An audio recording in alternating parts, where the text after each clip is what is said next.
Pozdravljeni, z nami je Zoran Stevanović, nosilec liste stranke Resnica na volitvah v Evropski parlament. Gospod Stevanović, pozdravljeni. Lep dober dan. Povejte mi, kakšni so cilji vaše stranke na tokratnih evropskih volitvah, recimo z vidika števila mandatov, ki jih želite osvojiti? O tem bi bilo bistveno lažje govoriti, če bi bil izhodiščni rezultat na samih volitvah nič, pa nažalost ni. Vidimo, da so nekatere liste, nekateri kandidati že v offsideu, kar se tiče medijske podpore, kar se tiče anketnih manipulacij. Če ne bi bilo tega, bi zagotovo pričakovali najmanj 2 evropska poslanca, tako pa bomo videli, kaj se bo zgodilo, definitivno pa pričakujemo, da bomo prebili cenzus. Ocenjujete, da nimate enakopravnega položaja v sami predvolilni kampanji? Absolutno ne. Ne samo v predvolilni kampanji, nikoli nismo imeli enakopravnega položaja. Mediji, kljub svoji pluralnosti, so pač v rokah, še vseeno indirektno v rokah oblasti. Ona pač upravlja na določene načine s temi mediji in dopušča medijski prostor samo klasičnemu establishmentu oziroma klasični mainstream logiki. In če se pojavi nek nov subjekt, ki prinaša neko novo politiko, ni zaželen, sploh če je ta politika antikorupcijska, zaradi tega, ker cel sistem visi na tej sistemski korupciji. Tako da absolutno nikoli nismo bili zaželeni v medijih, vedno smo bili pod blokado, dokler ni naša glava poštrlela malo preveč ven. Takrat so nas začeli tepsti po njej, kar pomeni, da so napisali več kot 100 lažnih člankov o nas, ne da bi nas sploh kdo poklical pa vprašal, če je to res. Se pravi, osnove ABC novinarstva nikdar niso upoštevali in ko so mislili, da so upravili z nami, smo spet potonili v blokado. Moram priznati, da je v tej kampanji zgodba nekoliko drugačna. Poskušali so nas etiketirati približno mesec pa pol dni nazaj z raznimi etiketami, kot so rusofili, putinofili in podobno, ampak so nam s tem v resnici še večjo reklamo naredili. Obenem dobro izkoriščamo socialna spletna omrežja, kar smo pridobili oziroma zavestili velik krog ljudi, prebudili in na ta način dobili precej podpore. Zdaj zdravila proti nam kot novi sveži politiki ni več in nas vabijo bistveno več, kot so nas vabili včasih v ta soočanja. Ampak mi smo pred časom predlagali spremembo zakona o spremembah pa dopolnitvah zakona o referendumski kampanji.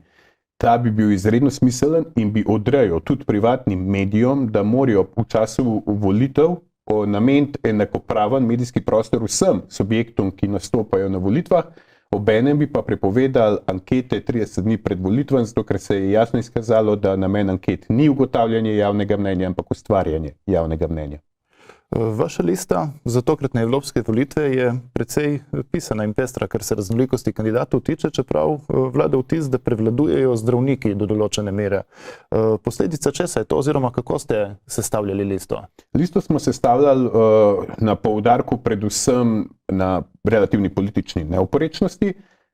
Iskali smo strokovnjake na določenih področjih, za katere mislimo, da so izjemnega pomena za evropske volitve, kot tudi za nacionalno politiko. Najbolj pomembno nam je pa bilo to, da gojimo iste ideje, se pravi, da lahko s kandidati zagotovimo suverenost države, samooskrbo, varnost in pa svobodo.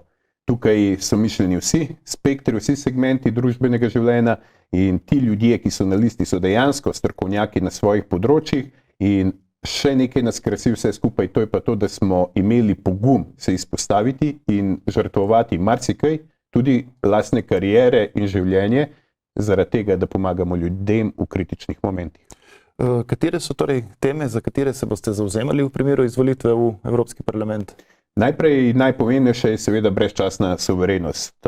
To, da v Sloveniji ali pa iz Slovenije prehajamo državne meje s schengenskim sporazumom, ne pomeni, da te meje ne obstajajo. Nasprotno, te meje morajo biti branik državljanov, nacionalnih interesov in pa države. Zavzemamo se za močno, neodvisno Slovenijo in pa močno Evropo, ki bo samostojno odločala o svoji prihodnosti. Želimo ohraniti zdravje v naših rokah. Mi se absolutno moramo sami odločati o naši zdravstveni politiki, ne smemo dovoliti, da vstopajo k nam farmacevtske agende, moramo poskrbeti za zdravstveni sistem, ki bo nudil kvalitetno skrbo za vse. Temeljimo oziroma stremimo k zdravim vrednotam, tradicionalnim vrednotam, zagovarjamo družinsko življenje, zagovarjamo res te tradicionalne vrednote, na katerih temelji tako Slovenija kot Evropa. Braniti moramo v vsakem primeru te naše nacionalne interese, Tukaj mislim predvsem na lastne vire, na kmetijstvo, na samooskrbo. Kar se okoljevarstva tiče, absolutno podpiramo, ampak nasprotujemo zeleni agendi, ki je za nas pač samo totalitarna agenda, ki sili v neupravičena obdavčevanja, ki zastrašuje in ki omejuje svobodo. Prav tako se bomo pa neprestano zavzemali za nevtralnost v tujih vojaških in diplomatskih sporih, zato ker samo na ta način lahko dobimo zaupanje obeh strani in na ta način v bistvu lahko mirovno posredujemo. Ko ste omenjali meje, Slovenija ima nedefinirano mejo oziroma s Hrvaško ne vlada enotno stališče o tem, kje poteka meja na morju v Piranskem zalivu. Pred kratkim je tudi Evropsko sodišče za človeške pravice zavrnilo tožbo slovenskih ribičev, ki so množično kaznovani ob ribolovu čez sredinsko črto v Piranskem zalivu. Kako vi oziroma vaša stranka gledate na ta problem in ali menite, da lahko prispevate kako k rešitvi sedaj ali pa v okviru Evropskega parlamenta, če tja pridete? Ta sodba Evropskega sodišča za človekove pravice je najboljši pokazatelj tega, da se pri nas vleče neprestano ena in ista pohlevna politika, da imamo v Bruslju 8 dvigovalcev rok in da je naša vlada zgolj pohlevna administracija, zunanja administracija Bruslja. Ta organizacija, kot je sodišče, tako kot vsa ostala sodišča v Evropi in podobne mednarodne organizacije, so podrejene politiki. Mi imenujemo kandidate za sodnike, potrdi jih pa evropska politika, se pravi naša politika jih predlaga, potrdi jih evropska politika in na ta način nekako ohranja vpliv. In zdaj, na eni strani smo imeli v tem sporu Hrvaško, ki ima nekaj pokončnih politikov s hrbtenico in se znajo boriti za lastno državo in lastne nacionalne interese, mi pa tega nimamo. In zaradi tega nas svet jemlje kot enega otroka, ki joka v kotu vrtca. In logično je, da bo se vedno postavil na stran tistega, s katerim bo imel manj problemov, ki mu predstavlja bolj trd oreh. To smo videli tudi v primeru arbitraže, ki jo Hrvaška ne upošteva in prav nihče je ne želi v to prisiliti. Ta problem je treba takoj rešiti in obstajajo načini. Se pravi, mi moramo takoj začeti spet odpreti pogajanja s Hrvaško, ampak pogajanja dveh enakopravnih članic. Druga stvar je, da je treba spremeniti zakonodajo in te ribiče, ki so že bili deležni glob, zavarovati z neko pravno podporo in podobnim. In tretja stvar je pa najpomembnejša, to je pa ta, da začnemo voditi neko zunanjo politiko, samozavestno, močno zunanjo politiko, takoj začeti lobirati pri velikih silah, da se postavijo na našo stran, govorimo za resni diplomatski ofenzivi in za to lahko poskrbi resnica. Resnica je tista, ki bo znala samozavestno nastopati, vrniti moč in ugled Slovenije v zunanji politiki in na ta način doseči, da nas dejansko svet ne smatra več kot tega jokajočega otroka, ampak kot nekega polnopravnega člana svoje zveze. Omenili ste, da se zavzemate za to, da bi se Slovenija in tudi Evropska unija, da bi zavzela v bistvu nevtralno stališče pri posameznih regionalnih in globalnih konfliktih. To velja tudi za konflikt v Ukrajini ali pa palestinsko-izraelski spor. Predvsem za ta rusko-ukrajinski spor. Dejstvo je, da imamo vedno en in isti problem. Se pravi, ko pride do neke vojne kjerkoli na svetu, pa lahko sploh ne vemo, kje ti kraji ležijo, se bomo mi egzaktno postavili na eno od strani. Prav tako se bo domača javnost razdelila, kdo je za koga, in to politiki seveda odgovarja, ker na ta način lahko deli ljudi, preusmerja pozornost in, bi rekel, stabilizira ali pa pridobiva novo volilno telo. Mi, ko se opredelimo kot Slovenija, kot neka majhna, lepa, čudovita država, ampak z nikakršnim vplivom v svetu, ko se opredelimo za katerokoli stran, mi nismo ne doprinos koristi, niti imamo sami kakršnokoli korist. Lahko pa dobimo enega ogromnega sovražnika, tega pa res ne potrebujemo. In ni potrebe tudi, da štokamo zdaj, recimo, glih tega Putina v oko, zaradi tega, ker se nam to lahko odbije ob glavo. Nismo dobili nobene koristi, ker smo slepo poslušali Bruselj in se postavili popolnoma na ukrajinsko stran. Smo pa sprti, včeraj ravno Putin omenil ravno te naše male državice, ki podpihujejo vojno s pošiljanjem orožja in je rekel, da se pač ne zavedamo, koliko smo majhni, koliko smo nevplivni in kakšna gostota prebivalstva je pri nas in kakšen odgovor Rusije bi bil lahko, če se dejansko zgodijo napadi z ukrajinskega teritorija na rusko ozemlje. To so resne stvari. Zmagovalec vedno piše zgodovino. 2 leti pošiljamo orožje v Ukrajino, pa tam še vedno divja vojna oziroma je Rusija izpada vse močnejša. 15.000 sankcij, kakorkoli že imajo, jih imajo manj, da me ne bo kdo spet na neki na testiranju dejstev lovil, ampak ogromna količina sankcij je uperjena proti Rusiji. 30 najmočnejših držav v bistvu tvori vojsko v Ukrajini, v tej proksi vojni proti Rusom, ampak oni napredujejo obenem ekonomsko in vojaško. Tako da ta recept za vojaško pa ekonomsko uničenje Rusije deluje vedno bolj oddaljen ali pa sploh ne obstaja več. Kaj se bo zgodilo naknadno po zaključku tega, na kakšen način se bo zaključilo, to ga nihče ne ve. Definitivno pa je, da izkušnje kažejo, da Rusi tega ne bodo izgubili. Kako bo to vplivalo in kakšne posledice bo nosilo na Slovenijo, ne vem. Vemo pa, da moramo priti suverenisti v poziciji odločanja, da te posledice ublažimo. Parafrazirali ste Putinovo izjavo vezano za majhen vpliv določenih držav, ne? Ampak po drugi strani je Slovenija z 9 evroposlanci, koliko jih bo imela v prihodnjem sklicu parlamenta, izmed več stotih, ki sedijo v Štrasburu, lahko ima nek znaten vpliv. Absolutno lahko. Jaz sem prepričan, da se bodo zdaj karte na evropskem političnem parketu precej pomešale. Se pravi, da bo vstopilo v parlament več kot 20% nekih suverenistov, nekih svobodnjakov, ki bodo znali zastopati nacionalne interese svojih držav članic.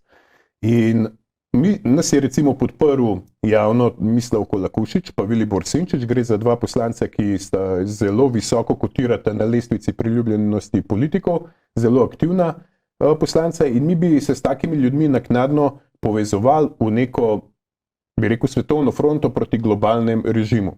In to pa nisi več sam, ampak je kar nekaj ljudi okrog tebe, imaš neki medijski prostor, imaš pravico nekaj povedati, lahko lobiraš pri drugih skupinah, lahko konec koncev predlagaš neke zakonodajne postopke in kup imaš potem možnosti, da vplivaš na delovanje Evropskega parlamenta, predvsem pa na njegov diskurs.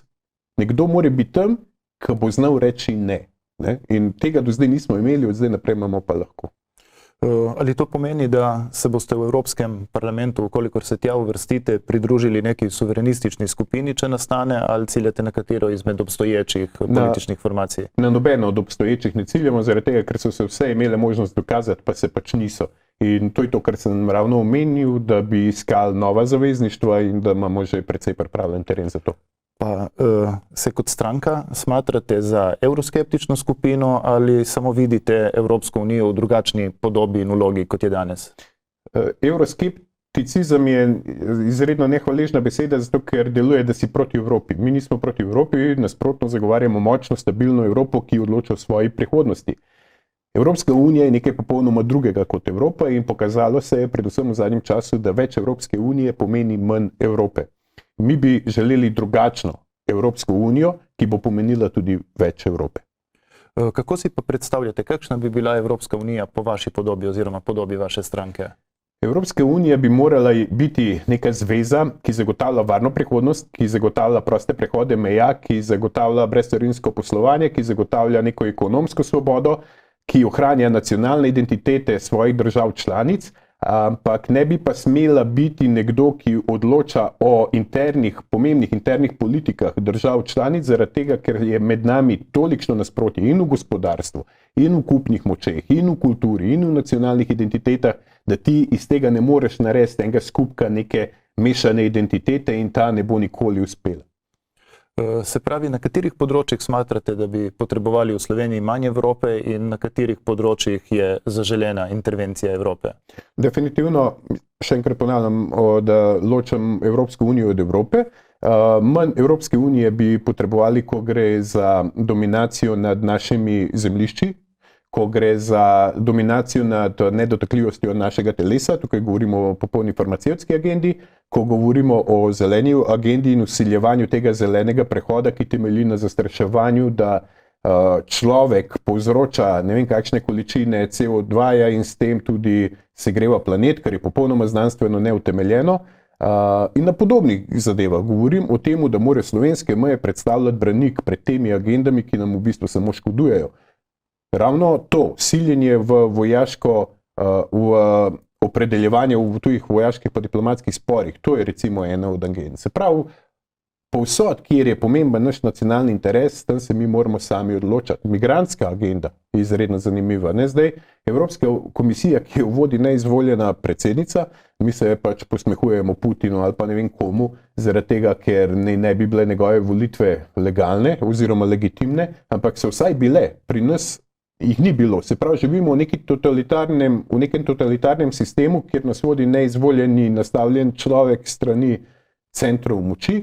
In to ni nič drugega kot ena od skrajnih oblik totalitarnosti. In zdaj so oni 60 tisoč migrantov nekako sprejeli v nek okvir in jih bodo slepo pošiljali povsod po Evropi. To so podprle vse skupine, tudi TPP, katere člani so ravno SDS, Nova Slovenija in pa SLS, ki imajo ne vem kakšno tukaj antimigrantsko retoriko. In oni bodo, jasno je, kako se bodo zdaj stvari odvile. Se pravi, če obstaja tukaj kakršenkoli kadrovski bazen, kadra migrantskega, ki bi želel delati, neka delovna sila, jih bodo gotovo pobrale velike sile. Ne bo to Francija, Nemčija, kdorkoli. Nam, malim, nevplivnim državam, bodo pa pošiljali pač ljudi, ali pa nas bodo preplavili bi rekel, socialnim turizmom. Ne? Mi še tako veljamo za neko meko izkoriščanje socialnih transferjev in tega bo na koncu samo še več. Naj omenim, da vemo vsi, kakšne migrantske valovi se vršijo v Evropo v zadnjem času. Vemo, da ne govorimo o družinah, ki bežijo pred nečem, ampak govorimo pač o mladih moških. In če jih bomo tukaj v Sloveniji zadrževali, glede na dejstvo, da oni sploh tukaj ne želijo ostati, ne, vsi ti azilni domovi so samo uboganje ukazov iz Brusla, so nepotrebni, nas pravzaprav in jih ne želimo. In če jih bomo na silo tukaj zadrževali, lahko povzročamo jezo teh ljudi. Obenem pa vemo, kaj to pomeni v psihologiji množice, sploh o predpostavki, da gre to za mlade, borbene moške, najverjetneje tudi največkrat operativno zanimive osebe. Slovenija je v prvem begunskem valu prečkalo več 100 tisoč ljudi, ampak izmed njih se jih je samo nekaj, ali pa dajmo reči nekaj deset, odločilo vložiti prošnjo za azil v Sloveniji oziroma da bi tu ostali. Ni to tudi znak, da kot družba nismo na tisti stopnji razvoja in razvitosti, da bi bili zanimivi za begunce ali pa ljudi, ki migrirajo iz, bom rekel, manj razvitih delov sveta? Gotovo, ne? Obstaja verjetno neke, kot smo včasih rekli, ameriške sanje. Verjetno pri teh ljudeh ravno tako obstajajo neke nemške ali pa skandinavske sanje in pač vsi rinejo tja. In s tem pač nič narobe. Slovenija je pač tudi dežela, ki ni bila direktno udeležena v popolnoma nobeni operaciji, ki je sprožila te migrantske valove, zato tega bremena pač ne rabi nositi. Če je Francija intervenirala v Libiji, v neki popolnoma urejeni zdravi državi, samo zaradi tega, ker je imela verjetno suverenistično oblast in potem z nekimi raznobarvnimi revolucijami spreminjajo to oblast, in če ljudje zaradi tega bežijo zdaj iz Libije, ker tam več ni tako dobro, kot je bilo prej, ne grejo tja v tisto državo, ki je to vodila intervencijo ali pa ki je v tem posredovala. Mi tega bremena ne rabimo nositi. Ali vidite evropsko zunanjo in varnostno ali pa obrambno politiko kot tako, ki potrebuje, bom rekel, več enotnosti, ali bi to prepustili posameznim državam članicam, da se po lastnih opredelitvah, bom rekel, po lastni presoji opredeljujejo do tega? Prav je, da bi obstajala neka platforma, ki bi povezovala neke obrambne sisteme, ampak mi absolutno nasprotujemo recimo neki evropski vojski, zaradi tega, ker to bi bila v bistvu samo ena druga jugoslovanska ljudska armada, tokrat samo v evropskem gvantu, v evropski obleki, to je vse. Dejstvo je, da bi morali mi imeti samostojno obrambno politiko, tako mi kot vse ostale države članice, kot sem še prej povedal, že zaradi vseh ostalih razlik. Mi, če bi se odločili vstopiti v kakršnokoli tako zvezo, kot je Evropska vojska, mi vemo, da bi izgubili nadzor nad lastnimi silami, ne bi imeli popolnoma nobenega vpliva na odločanje in tukaj se pojavi ogromno problemov. Lahko recimo pride vemo, kakšna je zgodovina zadnjih 150 let na evropskih tleh, vemo, koliko milijonov mrtvih je bilo v različnih vojnah, bog ne daj, pa se lahko ponovi kakšna vojna, ne vem, spet med Nemčijo pa Francijo, jaz zdaj karikiram, ali pa neka še bolj realna opcija, mogoče, kaj pa vem, Katalonija, Španija, karkoli taga, na čigav stran se bo postavila ta evropska vojska. Vedno se bo lahko nekaj zgodilo. Ne? Obenem mi verjetno ne pričakujemo napada od nikogar, ampak na katero stran vi mislite, da bi se oni postavili, če bi prišlo mogoče do oboroženega spopada med nami pa Hrvati? No. Oni bi tekmovali v tem, da izrazijo zaskrbljenost, ker potem oni samo izražajo zaskrbljenost, nič se ne zgodi, kot sem prej rekel, oni ne morejo niti urediti tega, da bi Hrvati upoštevali arbitražo, kaj šele, da bi se postavili na katero koli od teh strani. Se pravi, mi s tem ne pridobimo čisto nič, samo izgubimo nadzor nad lastnimi silami. Obstajale so že neke podobne zgodbe, kjer so delali skupinske vaje, ne, vojske iz različnih držav, kot da bi želeli ustanoviti enoten vod.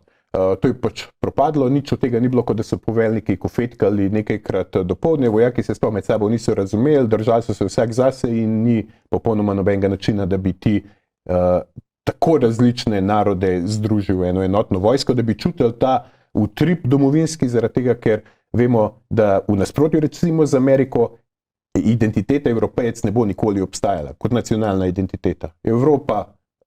Evropejec bo vedno pomenil prebivalec kontinenta, nikdar pa tvoja nacionalna identiteta. No, ideja o sami Evropski uniji je vendarle nastala iz potrebe potem, da se prepreči oborožene in druge konflikte, recimo med največjima zahodnoevropskima silama Nemčijo in Francijo, in zaenkrat kaže, da je po tem vprašanju relativno uspešna. A vidite prihodnost Evropske unije v, bom rekel, dodatnem povezovanju z namenom preprečevanja konfliktov na evropskem kontinentu in kako gledate na vprašanje širitve Evropske unije dodatno na vzhod, konkretno na Ukrajino ali pa na Zahodni Balkan? Kar se tiče te integracije, o kateri govorite, mi želimo, da je ta čim manjša, zato ker se je pokazalo, da ni uspešna v zadnjem času. Zdaj, razumem, da mogoče ravno zdaj, ko omenjajo Francijo pa Španijo, Francijo pa Nemčijo, se upravičujem, da med njimi ni prišlo do nobenega konflikta zdaj v tem momentu, ampak mi vemo, da so obstajali razni imperiji, ki so potem razpadali in tudi krvavo razpadali, tako da ne vemo na dolgi rok, kaj se bo pravzaprav tukaj zgodilo. Zdaj samo pomembno to, da obstajajo na svetu globalisti, ki pač služijo centrom moči in zdaj se rojevajo neke nove struje suverenistov, ki se pač borijo za ljudi proti tem globalnim silam. Tako da zdaj zaenkrat počivajo te nacionalne želje, te oski državni interesi, ampak slej ko prej lahko pridejo na plano, pa spet pride lahko do kakšne težave.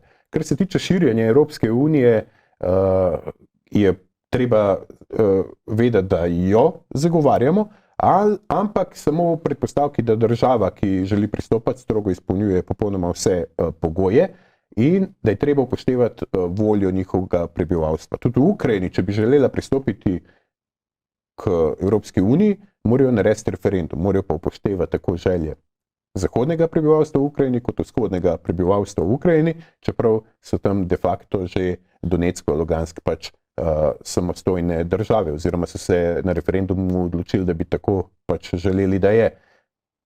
Še ena stvar je pa izrednega pomena, ukolikor bi priključitev recimo Ukrajine ali pa katerekoli druge države povzročila večje geopolitične premike ali pa večje geopolitične posledice, je treba upoštevati tudi pač mnenje velikih sil.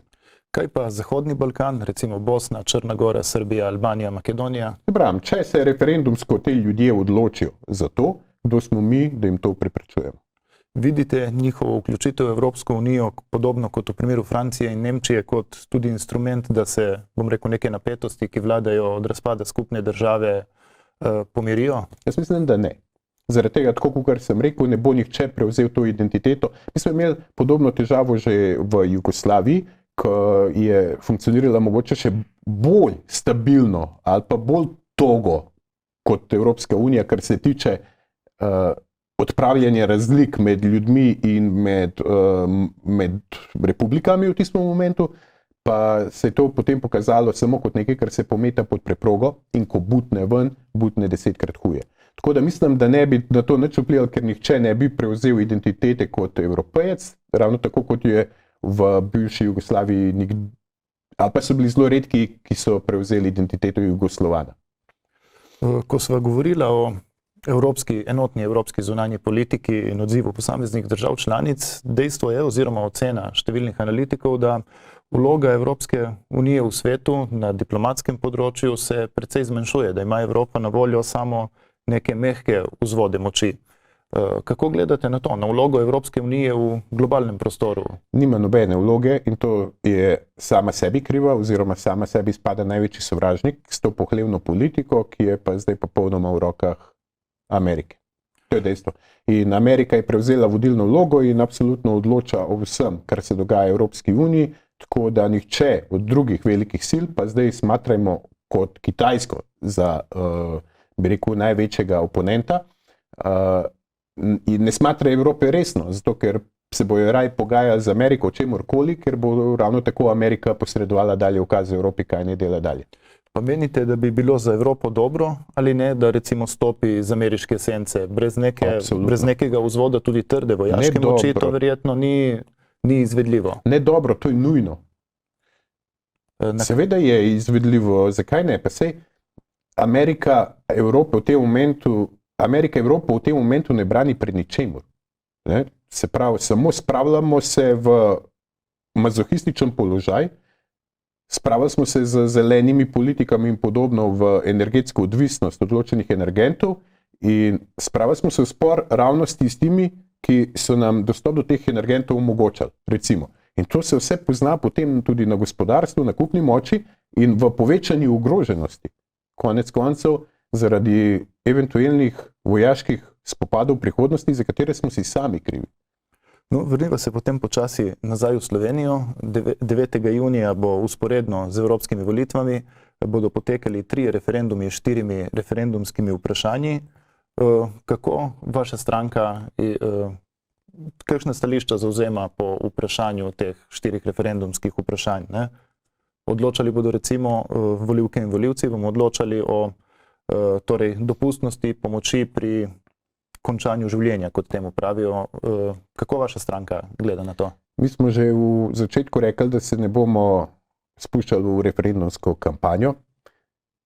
Žalosti nas dejstvo, da vlada funkcionira tako slabo, da je izgubila tolikšno zaupanje do ljudi, da more krepiti udeležbo na volitvah s ideološkimi referendumi, s povzročanjem ponovne te anti-Janša matrice, s povzročanjem nekega ideološkega naboja in da nima toliko zaupanja, da bi lahko lepo vabila ljudi na evropske volitve, ki so ene najpomembnejših v zgodovini Slovenije, obenem pa preusmerjajo pozornost z njih na neka druga vprašanja.